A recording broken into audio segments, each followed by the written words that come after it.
Untuk membuktikan bahwa sifat ular adalah paling sulit untuk setia, saya dan adik perempuan saya dipersembahkan oleh keluarga kepada dua dewa ular. Dia memilih seekor ular hitam yang sangat indah, sedangkan saya memilih seekor ular putih yang sakit-sakitan. Ular hitam itu sifatnya mesum, hanya menjadikan adik saya sebagai alat pelampiasan. Sementara ular putih yang saya pilih tubuhnya lemah dan kekuatannya terbatas, sehingga ia hanya setia kepada saya seorang.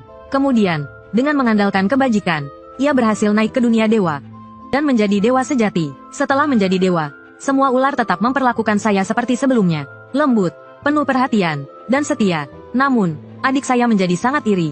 Dia memeluk saya dan melompat dari tebing bersama saya. Saat membuka mata lagi, kami ternyata kembali ke hari ketika kami dipersembahkan. Kali ini, adik saya dengan tergesa-gesa memilih ular putih. Dia menatap saya dengan pandangan penuh tantangan. Namun, saya justru merasa lega, bersyukur akhirnya bisa lepas dari cengkeraman ular putih itu. Ketenangan selama ratusan tahun di desa Qin berasal dari perlindungan dua dewa ular di belakang gunung. Sifat ular adalah mesum, dan mereka paling menyukai gadis muda yang polos. Setiap 10 tahun, desa harus memilih dua gadis muda yang cocok usia untuk dipersembahkan kepada dewa ular sebagai ucapan terima kasih atas perlindungan mereka. Tahun ini, giliran saya dan adik saya di kuil dewa ular. Adik saya memeluk saya dengan ketakutan. Dia meringkuk di pelukan saya dan bertanya dengan suara pelan, "Kak, kita sudah dipersembahkan. Apakah kita tidak akan pernah bisa kembali lagi? Seperti bibi kecil kita?" Dia terisak-isak sambil menangis, menyembunyikan wajahnya di pelukan saya. Saya melihat dua patung besar dewa ular di depan saya, merasa sangat merinding. Dingin menjalar dari kaki hingga ke kepala saya. Saya tidak mengatakan apa-apa, hanya menepuk punggung adik saya perlahan. Tidak tahu sudah berapa lama, dua patung dewa itu dikelilingi oleh energi hitam dan putih. Detik berikutnya, di depan saya dan adik saya, muncul dua makhluk berbentuk manusia dengan tubuh ular. Ular hitam menjulurkan lidah merahnya dan berbicara lebih dulu. "Saya dan saudara saya, pilih salah satu dari kami."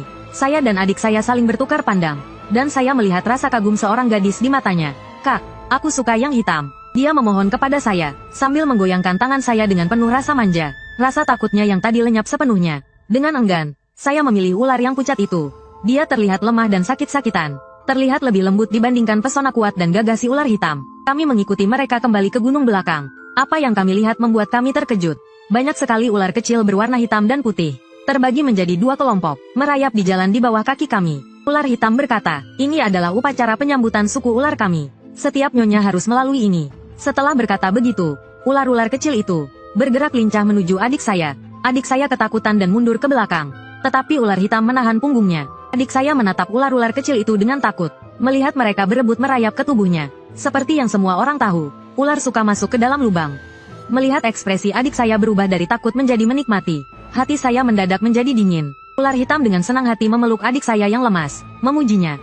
"Kamu benar-benar menggoda." Setelah adik saya, giliran saya berikutnya. Nilai yang saya pelajari sejak kecil mengatakan kepada saya bahwa ini adalah penghinaan yang nyata. Saya mengepalkan tangan saya erat-erat.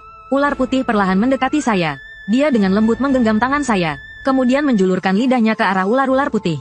Sekelompok ular yang sebelumnya sangat gaduh mendadak menjadi tenang. Mereka menundukkan kepala dan merayap pergi. Ular putih lalu meniupkan udara ke tangan saya. Tangan saya yang sebelumnya penuh luka dan berdarah seketika kembali halus dan putih seperti semula.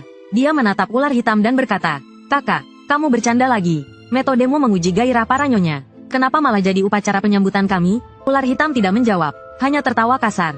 Ular putih mengatakan beberapa kata lagi lalu menarik saya pergi. Di belakang kami, adik saya terbaring di pelukan ular hitam, menatap saya dengan tatapan penuh iri dan kebencian. Namun, saat saya bertemu adik saya lagi, dia sudah tersiksa hingga tak bisa dikenali. Dia menarik lengan baju saya, menangis, dan memohon agar saya menyelamatkannya. Suku ular menyebarkan kabar bahwa tuan muda kedua telah mencapai kesempurnaan. Setelah menjadi dewa sejati, dia tetap mencintai saya dengan sepenuh hati. Apapun yang saya minta, dia selalu memenuhinya. Itulah mengapa adik saya menggantungkan harapannya pada saya. Dia menarik napas dan berkata dengan terisak, "Kak, Tuan Besar sama sekali tidak punya perasaan. Dia hanya menganggap aku sebagai alat saja." Setelah selesai digunakan, dia membuangku ke kolam ular, membiarkan ular-ular kecil merayap ke dalam tubuhku. "Kak, aku sangat sakit.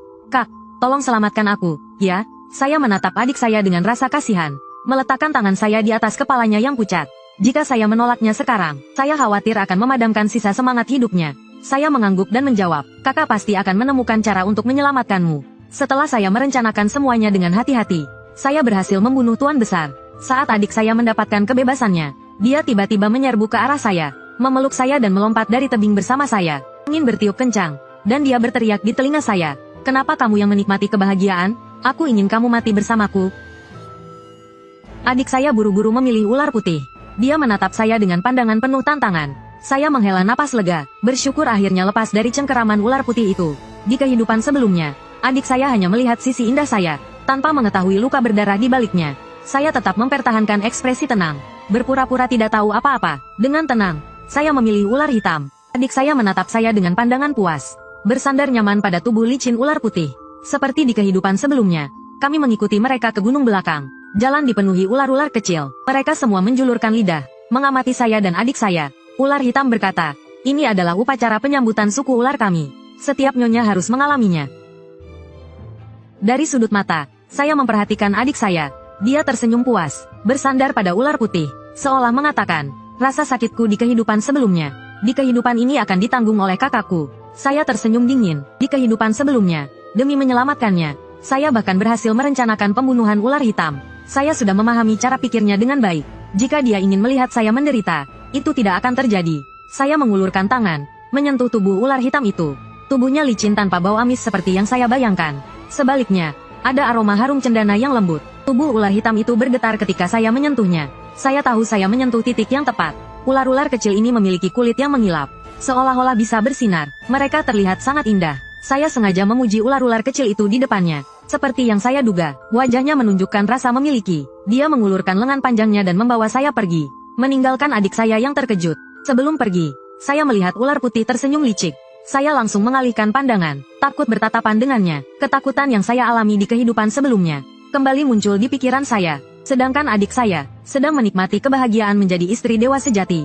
Saya tersenyum tipis, tidak bisa menahan tawa. Adik saya yang baik, dua bersaudara ini. Jika kakaknya seperti ini, adiknya juga tidak akan jauh berbeda. Saya dibawa oleh ular hitam kembali ke kamarnya. Dia melilitkan tubuh hitam mengilapnya pada saya. Saya diletakkan di atas tempat tidur dari batu giok. Batu giok yang dingin membuat tubuh saya gemetar.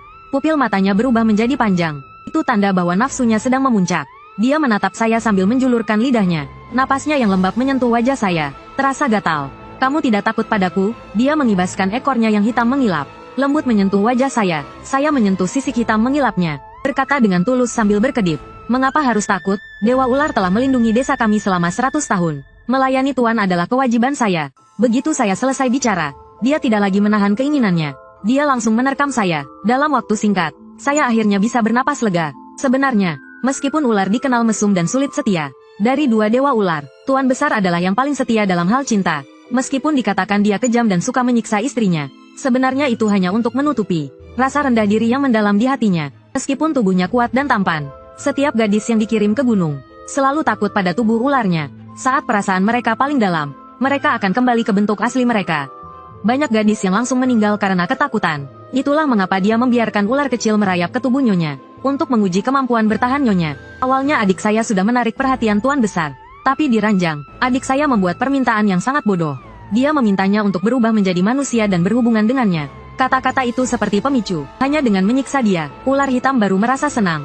Di kehidupan sebelumnya, saya memanfaatkan ini, membuatnya jatuh cinta. Kemudian saya mencari kelemahan di ranjang, memberikan pukulan fatal dan menyelamatkan adik saya.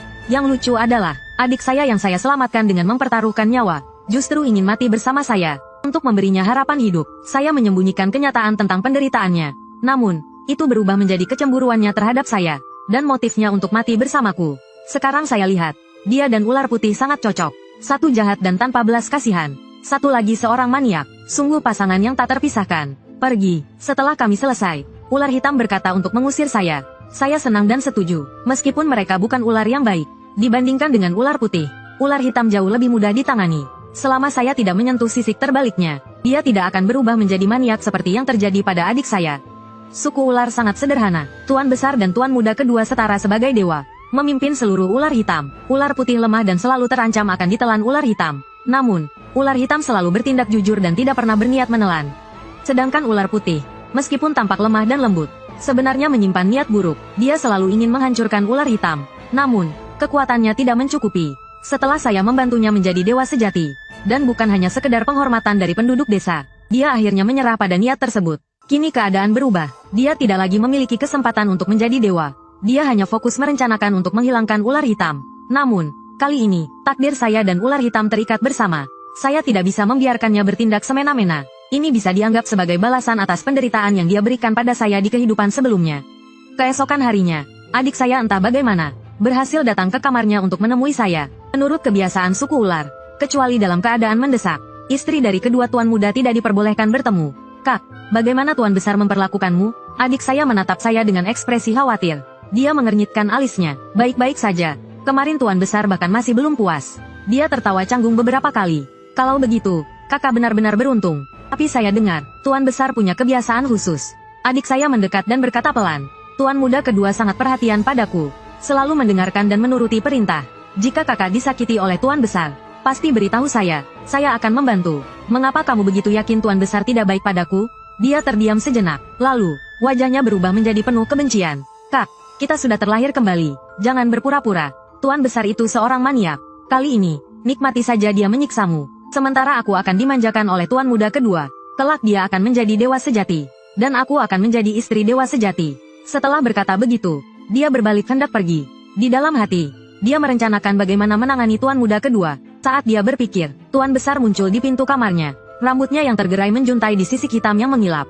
Tubuhnya yang kekar bergerak cepat masuk ke dalam ruangan. Wajah tampannya terlihat tidak senang. Kamu sudah bertemu dengan istri tuan muda kedua? Dia bertanya, tapi sudah tahu jawabannya. Sekarang dia datang untuk menyalahkan saya. Kedekatan antara saudara perempuan tentu wajar. Saudara perempuan merindukanmu. Itu juga normal. Saya memberikan penjelasan singkat. Namun, dia seperti gila. Menerjang ke arah saya dan mencengkeram leher saya. Tak tahu berapa lama, dia melemparkan saya seperti kain lusuh. Saya tidak bisa mempedulikan rasa sakit saat jatuh ke lantai. Dengan rakus, saya menghirup udara segar dalam-dalam. Tuan besar, Anda salah paham. Kian-kian, sejak menikah dengan Anda, saya adalah milik Anda, hidup atau mati. Saya adalah roh Anda setelah mati. Tidak akan ada hati yang lain. Jika tuan besar membutuhkan sesuatu, Kian-kian juga bisa menjadi senjata untuk mengalahkan tuan muda kedua. Mata ular hitam tiba-tiba menyempit. Tatapannya terhadap saya berubah. Sungguh menarik. Tadi bukan kalian saudara perempuan yang saling mengasihi? Lalu kenapa sekarang kalian berubah menjadi musuh? Dan bahkan ingin membunuh suami adikmu. Sungguh menarik. Benar-benar menarik. Dia menatap saya dari atas ke bawah. Melihatnya membuat saya sangat khawatir. Saya berkata, Xin Qian tahu diri. Sekarang saya berada di kapal yang sama dengan tuan besar. Tentu saya akan mendukung tuan besar.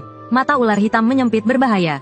Ekor ular tiba-tiba menegang. Orang yang bisa mengkhianati saudara perempuannya, pasti juga akan mengkhianati saya. Jika begitu, kamu akan mati.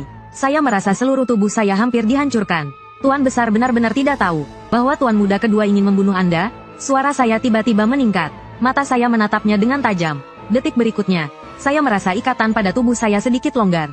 Saya tahu dia mulai mempercayainya. Tuan besar, apakah Anda tidak memperhatikan bahwa akhir-akhir ini suku ular tidak tenang? Banyak ular hitam kecil mati secara tiba-tiba. Saya mencium bau belerang darinya, menjilati pipi saya. Jika dipikir-pikir, ini pasti ada alasan. Tuan besar, jika Anda mempercayai saya, Anda bisa menyuruh orang untuk menyelidikinya. Wajah saya basah karena dijilati olehnya. Ular hitam tampaknya sangat puas dengan karyanya. Setelahnya, saya baru tahu bahwa dia sudah mengerti semuanya. Namun, karena perasaan rendah dirinya, dia tidak ingin bersaing dengan tuan muda kedua. Meskipun tuan muda kedua ingin menggantikannya, dia tidak akan melawan. Saya harus membuatnya menyalakan api untuk melawan tuan muda kedua. Jika saya bisa menggunakan tangannya untuk mengalahkan tuan muda kedua dan adik saya, dan sekaligus memberikannya kesempatan di kehidupan sebelumnya, saya tetap akan menjadi istri dewa sejati. Dan untuk adik saya, itu hanya akibat dari perbuatannya sendiri. Tuan besar paling suka berendam di sungai bawah tanah gua. Di kehidupan sebelumnya, tuan muda kedua meminta tempat ini dengan alasan untuk merawat tubuh. Meskipun dia enggan, dia tetap memberikannya demi persaudaraan. Namun kali ini, dia tidak akan membiarkan hal seperti itu terjadi lagi. Saya tidak akan membiarkan hal seperti itu terjadi lagi. Tuan besar, apakah Anda ingin berendam? Dia menatap lurus ke depan, hanya memberikan saya pandangan samping yang dingin. Jika ingin ikut, ayo bersama-sama. Saya mendapat persetujuannya. Saya mengikuti dia dengan penuh semangat. Air sungai bawah tanah sangat dingin dan menusuk. Suku ular sangat menyukainya. Tak lama kemudian, tuan muda kedua datang dan mengklaim bahwa dia datang untuk merawat tubuhnya. Tuan muda kedua meminta tempat pemandian ini kepada tuan besar. Ular memiliki rasa kepemilikan wilayah. Tak mungkin berbagi satu tempat. Saya melihat di mata ular hitam. Meskipun enggan, dia tetap ingin menganggukkan kepala dan setuju. Lalu saya meraih tangannya dan menyatukan jari-jari kami, dan berbicara kepada tuan muda kedua. Tuan muda kedua, Xin Qian juga tubuhnya lemah. Tadi setelah berendam, saya merasa tubuh saya sangat ringan. Saya rasa ini berkat air sungai ini. Selain itu, tuan muda kedua tubuhnya lemah. Air sungai ini sangat dingin dan menusuk. Jika tuan muda kedua menggunakannya, ini bisa membuat dingin meresap ke dalam tubuhnya. Ini hanya akan memperburuk kondisi tubuhnya. Tuan muda kedua tersenyum lembut tanpa berkata apa-apa. Sementara itu, adik saya berjalan dengan gerakan anggun dan mendekati saya dan ular hitam. Dengan ekspresi yang sangat menyedihkan. Tuan besar, kakak, kami semua tahu manfaat dari mata air ini. Kami semua tahu, lebih baik kita berendam bersama-sama. Adik saya mencelupkan tangannya ke dalam air. Lalu air itu mengalir keluar melalui celah-celah jarinya. Dengan gerakan menggigit bibir, sungguh menggoda. Saya tersenyum sinis dalam hati. Dia benar-benar berpikir bisa menipu tuan besar. Hanya karena tuan muda kedua tidak mampu. Dia merasa kosong setiap malam. Jadi dia ingin menggoda tuan besar. Namun ular hitam sama sekali tidak meliriknya. Dia malah memeluk saya erat-erat. Menggunakan ekornya untuk menutupi tubuh saya. Agar mereka tidak melihat. Sambil berbicara pada ular putih. Air ini sangat dingin dan menusuk. Memang bermanfaat bagi kebanyakan ular. Namun bagi ular seperti tuan muda kedua, ini sangat bermanfaat. Tapi tuan muda kedua, tubuh Anda lemah. Saya khawatir ini lebih berbahaya daripada bermanfaat. Mendengar bahwa akhirnya dia akan menolak. Saya merasa senang dari hati. Ini menunjukkan bahwa rasa rendah dirinya mulai berkurang. Tuan muda kedua tersenyum lembut setelah mendengarnya. Dia memanggil adiknya untuk segera kembali. Memikirkan bahwa mereka pasti belum pergi jauh. Saya sengaja berbicara dengan keras. Ingin agar adik saya mendengarnya. Saya harus berusaha keras. Akhirnya saya berhasil meyakinkan ular hitam agar saya bisa masuk dan keluar dari gunung belakang dengan bebas. Untuk menangani ular putih, dia tidak tertarik sekarang. Pada siang hari, dia tidak tertarik. Pada malam hari, saya diam-diam pergi ke kamar adik saya. Namun kali ini, yang jadi target adalah adik saya. Dia terikat erat di sebuah tiang kayu yang tegap. Tubuhnya dikelilingi oleh banyak ular putih yang menghisap darahnya. Jangan kira saya tidak tahu tipu muslihatmu. Berpikir untuk menggoda tuan besar dan menendang saya keluar. Benarkah? Apakah kamu sedang bermimpi? Dia menggeram hampir dengan penuh kegilaan. Di tubuh putihnya, samar-samar muncul aura hitam. Apakah kamu tidak mengatakan bahwa saya akan menjadi dewa sejati? Kalau begitu, mengapa kamu masih mengkhianati saya? Kamu wanita yang tak setia. Dia paling membenci pengkhianatan. Semua orang yang mengkhianatinya akan mati dengan buruk. Karena kamu memiliki hati yang lain, maka jadilah alat peraga saya. Posisi istri, kamu tidak pantas mendapatkannya. Saya melihat wajah ular putih yang penuh kebencian. Kenangan dari kehidupan sebelumnya muncul di benak saya. Dia berkata darah saya sangat manis. Dia ingin meminum darah saya setiap saat. Karena sudah menjadi istrinya, saya harus menjadi wadah obatnya. Meskipun nada suaranya lembut, saya tahu saya tidak punya pilihan untuk menolaknya. Setiap kali dia meminum darah, ada dua gigi tajam yang perlahan masuk. Rasanya seperti disiksa. Untungnya itu semua sudah berakhir. Di dalam ruangan, adik saya menangis memohon. Kamu akan menjadi dewa sejati. Yang penting kamu merebut kakakku. Dia satu-satunya yang bisa membantumu menjadi dewa. Saya sedikit bingung mendengarnya. Sekarang dia menyesal. Dia tidak ingin menjadi istri tuan muda kedua lagi. Dia pikir tuan besar lebih baik. Jadi, dia berusaha menggoda saya. Saya berdiri di luar ruangan. Wajah saya tampak marah. Saya pergi diam-diam. Sesampainya di kamar, saya langsung bertanya, Tuan besar, apakah Anda ingin menjadi dewa sejati yang dihormati oleh banyak orang? Dia tiba-tiba tersenyum lebar. Rasanya menyenangkan menjadi orang yang disukai banyak orang. Pasti sangat menyenangkan. Saya mengangguk. Ya, semua orang akan menyukaimu. Dia menatap saya dengan tajam. Kamu punya cara? Saya tersenyum. Di sebuah desa 1000 mil ke selatan. 3 hari lagi akan ada banjir besar.